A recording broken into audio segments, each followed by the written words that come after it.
Hello, everyone. I'm Dr. Joan Lamle. I'm a naturopathic consultant, and today I will be looking at adrenal fatigue and how we are to slow down and live. What is adrenal fatigue? First let me look at adrenal glands, what they are. All right, there are suprarenal glands, that's what they are called, and they are small triangular shaped glands located on top of both kidneys. Adrenal glands produce hormones that help regulate our metabolism, our immune system, our blood pressure, responses to stress, and there are other functions that they do also. And what is adrenal fatigue? Adrenal fatigue occurs as a result of chronic stress and adrenal insufficiency. So that is when it's not working well, it's not getting the support that it needs, the bodily functions are out of whack, so to speak. Our adrenal glands are responsible for producing cortisol. Cortisol is a hormone that helps regulate your blood pressure. So when we are stressed, our adrenal glands release cortisol. All right, as long as there's stress in the system, then cortisol will be released in our body. The adrenal gland secretes steroid hormones, such as this cortisol that we mentioned before, and the aldosterone. All right, it also makes precursors that can be converted to sex steroids, such as our androgen and our estrogen. A different part of the adrenal gland makes adrenaline. Now, this is a part for our fight and our flight. So this is the one that sets our body in a mode to defend ourselves or to survive. Now, cortisol has many functions in the human body, such as mediating the stress response, regulating metabolism, the inflammatory response, and immune function. All right?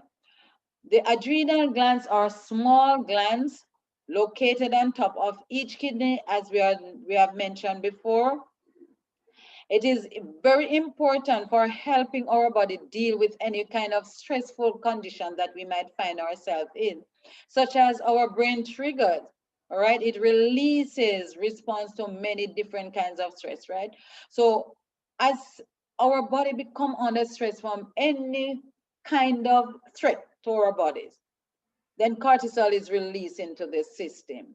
All right, because the human body was designed to protect itself. It was designed to keep healthy, and anything that's there that's threatening the human body, then the body is under stress and it gets into the mode of wanting to defend itself. All right, and this is one method that the body uses. All right. However, when cortisol levels are too high for too long, this hormone can hurt you more than it helps. No, this is very important for us to remember, because while the cortisol is released into our system so that it can help us to overcome difficult situations, it is not something that should be permanently or for any extended time be in our system. All right, when this is happening, then it has the ability more to hurt us than to help us. All right, and this is the body stress response. When anything is threatening the human body, then you see the brain come into play, the kidneys, right? All the human system just come to help us to recover from whatever situation might be going on. All right, and so we are looking specifically at adrenal fatigue. I mentioned it just a few moments ago, but we are looking a little more into what this is. And this is a condition that most everyone experiences at some point or the other in our life. And it is due mainly to the chronic mental, emotional, chemical, and physical stressors that come in the life that we live. All right, so these stressors will come. It can be emotional, it can be chemical, maybe because of the environment that we are in, it can be physical, mental, whatever it is. These stimuli increase our state of sympathetic tone and increase the adrenal hormone output. All right, so once these stresses are there, then they stimulate the body to be sympathetic with us, and therefore the adrenal will explore or explode in producing enzyme, this hormone really that will help us to overcome whatever situation we might be in. Naturally, we should be able to cycle in and out as we take time to support our body, rest, and repair. All right. So it is a short-term fix to a problem. It is not something that should be consistently in our body. It's supposed to take care of what is happening, then the body is supposed to go back down to rest and repair. There are four main stages of adrenal fatigue. First is a stress response, and this is our normal response to acute stress. All right, so when we are stressed, then the first response that the body will give, it's normal. All right, but then there is also the constant alarm mode, the feeling of being tired but wired. The body feels tired, but still you're in a go mode. You're still in a go mode, even though the body is feeling this tiredness. All right, and then we have the resistant phase, the fatigue, trouble focusing, moodiness or irritability, low sex drive, and trouble sleeping. I must say, from my experience, I noticed that part about the sleep. We'll talk a little more about that. But sleep is really affected when there's adrenal fatigue. All right. Then there's a burnout. This is where the exhaustion will step in. Irritability. There's no one who will ever lack sleep who does not get irritable. It just follow. Once we are not sleeping adequately, then the body is in that state of constant fatigue always. So depression can set in, anxiety, the low sex drive, the brain fog, and severe hormonal imbalance. I know this is one of the conditions that happen with us, the hormone imbalance that comes in because of the adrenal being under such pressure because of the stressors that's going on in our life. What are some of the common symptoms that we'll have? We have the fatigue. We mentioned that particular upon waking with intermittent crashes throughout the day. So the fatigue sets in a way that you went to bed and you wake up feeling as if you have not yet gone to bed. There's no refreshing sleep. There's no sense of purpose, of drive, of up and go. It's like you're just going through a motion. Then there's a poor stress response and mood regulation. So because there's brain fog, you really cannot um, deal with your problem in a way that you ought to be dealing with them. The body doesn't respond because the body, well, the mental state is such that we cannot think clearly. All right, our mood is also affected, so there's no regulation. Cognitive issues, something that you should have thought about, something that you could have done. You're driving, the quick decisions that needed to be made cannot be done. All right, simple questions that are asked, you might find yourself not able to give a quick response.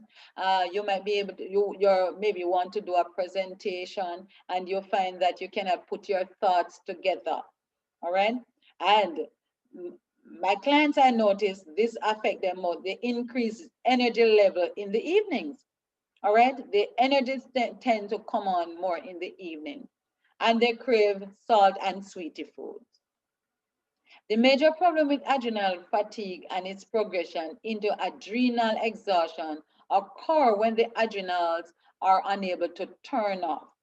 And this is very important because while we need this support from the adrenal to take care of us when we are in a situation that calls for quick action, the parasympathetic nerve ought to kick in and get rid of this adrenal, the adrenaline that is released into the bloodstream so that we can move on into the next mode of rest and repair.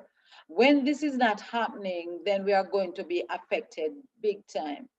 This can be done due to underlying infection. So what are some of the things that causing this situation not to balance itself? It can be because of infections in the body. It can be because of allergies, leaky gut syndrome, and this is a big one. That is a lecture all by itself. Leaky gut syndrome, nutrient deficiencies, and overload of toxicities. No, nutrient deficiency, a person can be eating well, not well, will be eating your meals, but they are not healthy because the body become malnourished. Maybe they just grab something on the go. And persons who tend to have adrenal fatigue tend to be persons that are always on the go. Persons who have deadlines to meet, persons who tend to push themselves beyond the limit. They will have that, and therefore they don't eat very well. So even though sometimes the the stomach might be filled, it is not with nutritionally balanced meal. All right, so the nutrients are not there, so the meal is not nutritious enough to sustain the body. And very soon it is going to be telling. Sometimes when the body is not functioning at its high level, it causes more energy output from the adrenal, sorry. Over time, this can lead to adrenal exhaustion because it's working at a high input and the energy is not being used up. When the adrenals are no longer able to meet the demands of the environment, then the exhaustion will set in. All right. So the body need to be, the body was made to have a kind of balance with it. The extremes tend to have extreme reaction. So if we push the body into doing more than it ought to be doing without taking the proper precaution of ensuring that there's a balance in our life, if we don't slow down and live, then we are going to be affected big time. We are going to be feeling the effect of what the body is going through. Because the body, as I said, was made to survive. And it is going to want to. So as soon as things are going out of sync, then alarm will go off in our system. And these alarms, whichever way we feel them, they're not the enemy. They are the messengers just to tell us that something is not right. So fatigue and exhaustion, adrenal exhaustion is a very serious condition that causes accelerated aging, chronic inflammation, overwhelming fatigue, and an inability to heal and repair. The individual wants to sleep and feels the need to sleep, but most commonly has trouble falling and staying asleep. And this is true. With our clients, you'll find that they know they're supposed to go to sleep. They lie down to sleep, but sleep just will not come. The body loses its ability to heal and repair itself. All right, during that rest and digest state. So your body is kind of wired to be in, should I put it, two modes. You have the fight or flight, which is where you have that rush to do your thing, like the type A people, you know, that we will rush to get your work done, moving from here to there, getting this, and you know, throughout the day, you are so hyped up, so busy trying to do so many things. But then as the day wears on, the body ought to be getting now into a mode of resting, preparing itself to heal and repair itself. All right, so it's getting into that mode. But a lot of times we don't unwind. We are still wound up from in the day because we mentally we are thinking this need to be done. Oh, I didn't do that. Oh, I need to prepare for tomorrow. And there's always this constancy of looking ahead and doing more. And mentally, we have not slowed down. If mentally we don't do it, then the body is going to follow also, and we are going to suffer for it. Our nutrition plays a large role in the development and the healing of adrenal fatigue. I need us to always remember that most people in our society are consuming far too many carbohydrates and not enough pure nutrients and good fats. All right. So most of the things that we'll eat, especially for persons on the go, they are fast food, refined carbohydrates with a little fiber in the diet. We are not taking good nutrients. We are not taking most of the natural food that will heal and repair the human body. This causes our blood sugar to be imbalanced. So if we are taking too many carbs into the system and not enough good protein and good fats that make it into a balanced meal, our blood sugar will become imbalanced. The adrenals must work extremely hard to maintain our blood sugar stability, and the modern diet taxes them to the limit. All right. So our adrenals, they are working to ensure that our blood sugar is stabilized. But with the way that we eat, the body is not getting the necessary nutrients that it needs to ensure that our blood sugar can have stability. As one writer puts it, now we are looking at how do we go about taking care of this situation? How do we heal our adrenals? All right. One writer put it that healing your adrenals is more like a marathon than a sprint. It's a very crucial statement, very profound, because what it is saying to us is that it didn't happen to us overnight. It had taken time for this to happen, and it's definitely going to take time to be healed. We have to slow down. We have to take evaluation. We have to look at our situation, look at your assessment of yourself, and come to terms with what we are doing and allow the body to take its own time as we make changes in our lifestyle so that the body can now have the required, should I put it, tools that it will need to heal itself. All right. Our symptoms did not appear overnight, and it's certainly not going to go overnight. It will take time to recover our energy and our vitality. Adding in lots of phytonutrients and trace minerals in the form of non-starchy vegetables is really very good, such as your dark green leafy vegetables. We talk about like our cucumbers, lovely cucumbers, our celeries, our radishes, cruciferous vegetables. Now, these are very important. We have to look at our diet and look at it carefully because this is now the tool, one of the best tools that we will use to help ourselves to recover. Be sure to get a lot of herbs into your diet. And these include like your ginger, your turmeric, your rosemary, your thyme, your basil, and oregano. Now, these you can cook with. You can add them to your meal. So when you're making your food, move away from more of the condiments that are packed with a lot, maybe MSG or preservatives and additives. Go natural. When things are natural, when foods are natural, then the body can recognize it and use it for the benefit of our development. All right. Use low glycemic fruits such as berries, lemons, limes, and Granny Smith apples. These are ideal. These are low in sugar and loaded with antioxidant compounds that may help reduce stress on our bodies. Proteins and amino acids, these are necessary for the production of stress hormones and also for good blood sugar balance and anti-inflammatory enzyme production.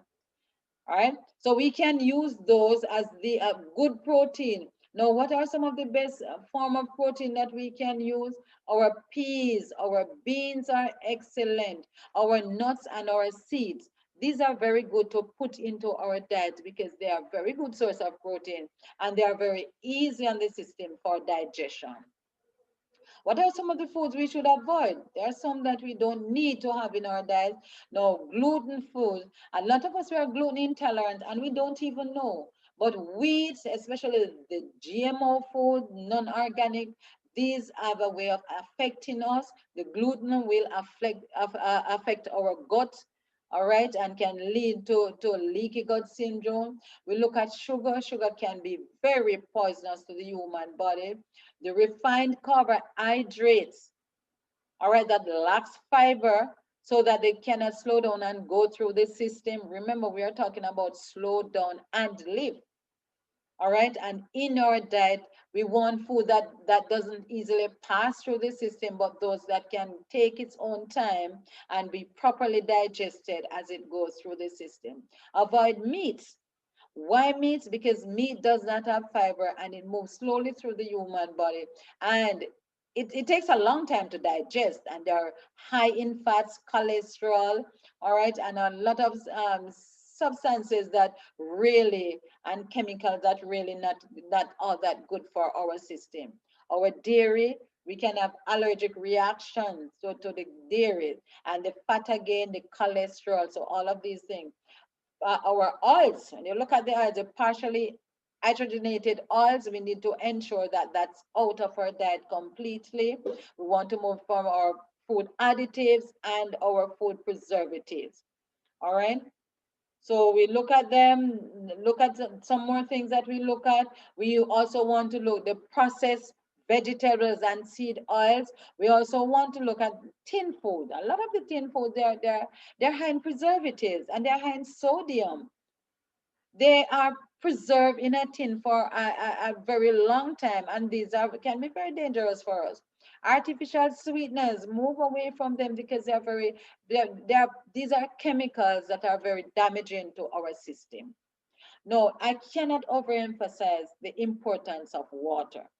Water is extremely critical for balancing stress hormone production. Very critical. When you are dehydrated, you will naturally stimulate stress hormone production. All right. Drink at least 8 ounces of water. All right. This can be one of the best way to slow down the stress response and put you into a state of rest and repair. All right. Do you notice that if we, when we get angry or in a fight mode or, fearful or frightened about something, the best thing to do is just sit down and get a glass of water and drink it. And it tends to calm the nerves so nicely, calm the stress hormone, and it put us in a better frame of mind. And it is for this reason. So water drinking must be a natural part of the human life. All right. On a daily basis, try to drink between 16 to 32 ounces of water in the morning before your breakfast. Now, if you're not having stomach issues, then I would say add maybe a half of a lemon to that warm water. Let the water be warm because then it's very good for flushing your system. And if the stomach is working well, then use half of a lemon in it. And if you don't have the lemon, you can use the lemon juice, 2 tablespoons, into your water early in the morning. Throughout the day, try to consume 2 to 3 mouthfuls of water, like every 10 to 15 minutes throughout the day. Don't try and just take a cup of water and drink it off at one go. When we do that, the body will not be able to use up all of that water and most of it will run out.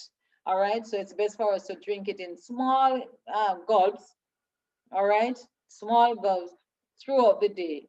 Avoid eating and drinking at the same time. This can be very detrimental to our digestive process. Your goal or our goal in drinking water should be taken in a minimum of half our body weight in ounces. All right. So say I'm 160, then I would want to drink at least 80 ounces of water for the day. Okay. Avoid caffeine and sugar. Caffeine works by stimulating the adrenals to pump out more stress hormones. All right. If the body is already in a state of adrenal fatigue, we would not want to go and overtax the body by putting in caffeinated drink into our system. This will overtax the body and lead to exhaustion and burnout. So let us avoid caffeinated drink when we are dealing with this situation. Increasing sugar creates blood sugar imbalance, which cause the adrenals to have to work harder in an effort to maintain some level of balance of sugar in the bloodstream. Staying off of sugar is a priority to heal fatigue adrenals. Now remember that staying away from sugar is very helpful because the body will have should I say, a fighting chance of recovering itself. Because once we are taking in sugar, the adrenals will have to overwork itself to maintain that balance in our sugar level. Rest. Now, I cannot overemphasize the importance of rest during this time. Sleeping is sleeping in a kind of a relaxed mode. And I know that some persons will say, well, since I have this thing, I don't sleep. Even if you're not sleeping, Prepare yourself as if you're sleeping. Go to bed on time. Very important. Very, very important. All right. Sleeping a high quality 8 to 9 hours each night is a key or is key to healing and improving your ability to adapt to stress. I recommend taking a daytime nap sometime if it is possible, anywhere between 2 and 3 o'clock, even if it is just for half an hour, 15 minutes, whatever you can. If you can get that little time in, it is very helpful. And this will reduce the stress hormone and allow for a short reset of the body when we are ready to take on the afternoon activities. All right. So it's very important that we go to rest both in the night and in the day if you can afford to do that. Make sure to go to bed and wake up around the same time every day. And for health purposes, I tend to recommend that persons go to bed by 9:30 in the night. Between 9:30, go down, do prepare yourself for sleep and do nothing else in the bed than sleep. Well, I shouldn't say that to the married persons, but I'm saying prepare yourself to go to sleep. So have a routine. You will go, you'll maybe have a nice little bath. All right. You will go to, you will go to maybe read. All right. And turn down the light. Make sure there's no bright light in the room. All right. When you go to sleep. Make sure also that the atmosphere is conducive to sleeping. So don't let your room too cold. Don't let it be too warm. Any kind of things that can cause fatigue in your system, move away from that. All right. Avoid electronics, avoid food, caffeine, and stress in the evening. So kind of slow down yourself in the evening as you try to get your rest in the night. All right. Unwind your brain. Don't lie down there and think of the myriads of things that you have to do, the many decisions that you have to make, the things that were not done today, those that will have to be done tomorrow. Don't take on all of that. Bedtime is a moment. Ha, I'm finished. I'm going to rest now. That was not done, but tomorrow is another day. I will take that on. All right. So mentally, we should be prepared for sleeping. Develop a bedtime routine that relaxes and calms you. So find something that you can do. All right. Try relaxing activities such as meditation, prayer, stretching, journaling, and gratitude. Sip on a cup of herbal tea or golden tea. Golden tea is made with maybe a little coconut milk and a turmeric. All right, herbal tea like your chamomile, you have your St. John's wort, you have a valerian. There are herbs that you can use. Rosemary also is excellent. Create a peaceful sanctuary in your bedroom with a comfortable bed. The bedding must be comfortable, the pillows, maybe a salt lamp or other kind of glow that you will have in there. Essential oils also very good. All right. And if you want to fall asleep easily, get a spiritual book to read. And experience has shown that take up the Bible to read and you will sleep like a baby. If you have never read the Bible, then try it. It might help you a great deal and help you put you in a mode that you can sleep. Especially when you go to something like Psalm 1 or Psalm 121. It tends to calm the nerves and allow you to go off into beautiful sleep. Exercise. A sedentary lifestyle creates more stress on the body. Light movement is anti-inflammatory and healing for the adrenals. All right. So move, learn to exercise. Don't get into a sedentary lifestyle where we sit most of the time and the body does not get that opportunity to use up some of its energy. Throughout the day, get a lot of low intensity movements such as walking, light cycling, playing, etc. Regular movement will help reduce inflammation in the body and boost your mood. All right. Exercise is really helpful. And I can tell you, I will encourage my clients that you go out very early in the morning and you take a walk. Take a 1 hour walk, or you can walk someplace 30 minutes and use the other 30 minutes to get back. And as you walk, then it boosts your mood. It set the body in it releases this feel good medication, your dopamine is there ready. And as a matter of fact, it sets the tone for the rest of your day. Maybe when we just start, it might not be all that pleasant or helpful, but over time, as we continue, then we'll reap the benefits. Heal your gut. Good health starts in your gut. If we are not using the bathroom, the toilet as we should be going out every day. And if we are not going out every day, yet we are eating every day, in my opinion, that's not healthy. Because when you eat, there's waste from what you eat, and it should be eliminated from your system. It should not be stored in your body. So every day, 2 times at least would have been good, but at least we must even have one elimination on a daily basis. All right. One of the top causes of adrenal fatigue is leaky gut syndrome. And infections such as your H. pylori, SIBO, parasite, and yeast overgrowth. These are some of the things that can cause that adrenal fatigue. These infections cause a state of dysbiosis in the gut that creates a chronic stress response in the body. All right. So leaky gut is a big topic when it comes to us being in the best of health. It is important to balance our microbiome, all right, and heal our gut in order to reduce stress on the adrenals. Follow a specific program to heal your gut while supporting your adrenals, and you will see healing much faster. And this is true. If the gut can be taken care of, it set the pace for other kind of healing in your system. And even before I move from there, some of the things that we are eating is causing us to have leaky gut syndrome. Some of the things we are eating. So we look at the wheat and we look at the dairy. We look at peanuts sometimes. Some of the sugary food, the refined food.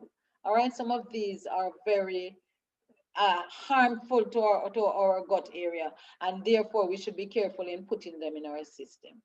All right, sunlight. Sunlight exposure on our skin not only helps to boost up vitamin D levels, but is also improve the ability of our mitochondria to produce energy for heal and repair. This helps take stress off of the adrenals and help them to heal and regenerate faster. So the body needs vitamin D. It is one of the best homeostatic regulators within our bodies and needed for healthy adrenal function. Vitamin D, best thing that we can do. But our bodies also absorb biophotons from the sun, which are light particles that create reactions in our cells, promoting our DNA repair and synthesis. So therefore, this sunlight does a myriad of good for us. And when our clients come, if they're not getting adequate sunlight, then what we will do, we will give them a very good vitamin D supplement to help in this situation. Another thing that is very helpful is trusting divine power. I don't know, but if we believe, but we were created. We were created, and with this in mind, there's a higher power outside of us that takes care of us, and we should learn how to trust. It has been shown uh, medically and scientifically that those who trust in a power outside of themselves tend to have greater peace of mind, better stability, heal quicker from their sicknesses, and they have extraordinarily restorative power of the body, mind, and spirit because these person will meditate and they will pray. These techniques help to calm the mind and bring a state of peace and tranquility. All right. In First Peter, we are told to cast all our anxiety on our Creator. And we need to do so no more than ever, especially with what is happening in our lives now. Researchers look at individuals with engaged religious and spiritual lifestyle habits and found they have significantly better mental health and adapt more quickly to health. All right. So trusting in divine power is one of the main things that we can do to help ourselves overcome our fatigue or help us also to slow down and live because we take that time in meditation when we would be away from all the hustle and bustles around us. We'll just be at a place where we can concentrate concentrate on the one who loves us. All right. Jesus says, my yoke is easy and my burden is light. And he desires us to give him our struggles. We don't have to take the weight of the world on our shoulders. Take time each day to thank the Lord and give him your struggles. And I guarantee you will see an improved state of mind and an increase in the amount of peace and freedom that you would have experienced each day. So give it a try. After all, we have nothing to lose and much to gain. All right. Another thing that we need to do, ensure that you have balance. Be temperate in all things. Of all the changes and requirements to recover health in adrenal fatigue, I believe temperance is the most important. Usually we get in the crisis because of not slowing down, eating well, or having a set meal time, a set bedtime, or a set work schedule. All right, so we get into this crisis because of that. We tend to overdo or underdo in eating, sleeping, and working. The human body is designed to work with balance. It needs guidance and structure so that it can function at its optimum. That's how the body was made. By intelligent design, the body works best on a 6-day work schedule and with a day of rest. And this is scientific. When the body works for 6 days and rests at the end of the week, then you find that the body does more and there's less likely disease being formed in the system. Pure air, sunlight, temperance, rest, exercise, proper diet, water, and faith are the best remedies for all diseases in the body. Doesn't matter what you're dealing with. If you can look at these laws that govern the human body and put them into practice, then you'll find that you have a true remedy. These are true remedies that will help to heal us. All right. So here we look at all the things that we would have needed. One of the main things that I ensure that our clients get is magnesium. One speaker mentioned the magnesium, and it is excellent in helping to recover our bodies. When we eat our seeds and our grains, they help to reduce the stress from adrenal fatigue, which will help decrease unnecessary cortisol production. So we need to ensure that we are taking our fruits, our nuts, our vegetables, our grains. All right, these are very important in helping us. And our vitamin B, C, E help to regulate our stress hormones. All right, and our trace minerals are key also. So these are some of the foods that should be in our diets: our oats, our peas, our grains, our nuts, all of these. They are excellent source of magnesium and other trace minerals, and also your vitamins and minerals. So these are things that we should be taking in our system. Once we do that, the body is on its way to healing. And what we're going to do, slow down. When we prepare these things, we will slow down and live. We will enjoy what we're eating and know that if we're thankful to our Creator for what He has given to us, then we can be made whole.